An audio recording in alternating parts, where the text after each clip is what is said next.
Detik-detik Jokowi jalani pemeriksaan di Polresta Solo, bawa ijazah SD hingga kuliah asli.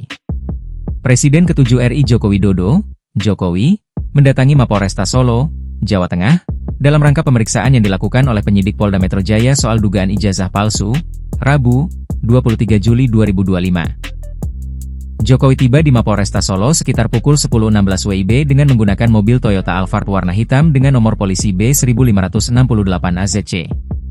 Ex-wali kota Solo ini hadir dengan didampingi sejumlah kuasa hukumnya. Berdasarkan pantauan tribunsolo.com, Jokowi hadir dengan mengenakan setelan khasnya, kemeja putih polos panjang dan celana hitam. Setidaknya ada 5 pengacara yang mendampingi Jokowi dalam pemeriksaan kali ini, termasuk Yakub Hasibuan. Berbeda dengan pengacara lain, Yakub Hasibuan berada di dalam mobil yang sama dengan Jokowi saat datang ke Mapolresta Solo. Mantan Gubernur Jakarta itu turun dari mobil yang ditumpanginya tepat di depan lobi Mapolresta Solo. Sembari berjalan menuju ke dalam gedung Mapolresta Solo, Jokowi sempat menyapa awak media yang telah menanti di depan lobi. "Selamat pagi," ujar Jokowi sembari memasuki Mapolresta Solo. Jokowi lantas menuju lantai 2 gedung utama, di salah satu ruangan yang disediakan pihak Polresta Solo sebagai tempat penyidik melakukan pemeriksaan. Ini merupakan kali kedua Jokowi memenuhi panggilan penyidik dari Polda Metro Jaya terkait aduannya mengenai dugaan pencemaran nama baik. Menurut kuasa hukum Jokowi, Firmanto Laksana, Jokowi hadir ke Polresta Solo dengan membawa ijazah aslinya.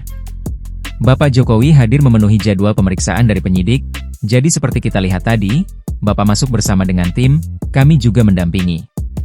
Dan dalam hal ini Bapak juga membawa dokumen-dokumen, termasuk ijazah asli Bapak yang nanti akan diserahkan, akan disampaikan kepada penyidik, dan tergantung penyidik nanti apakah akan menggunakan dan atau melakukan penyitaan, tutur Firmanto.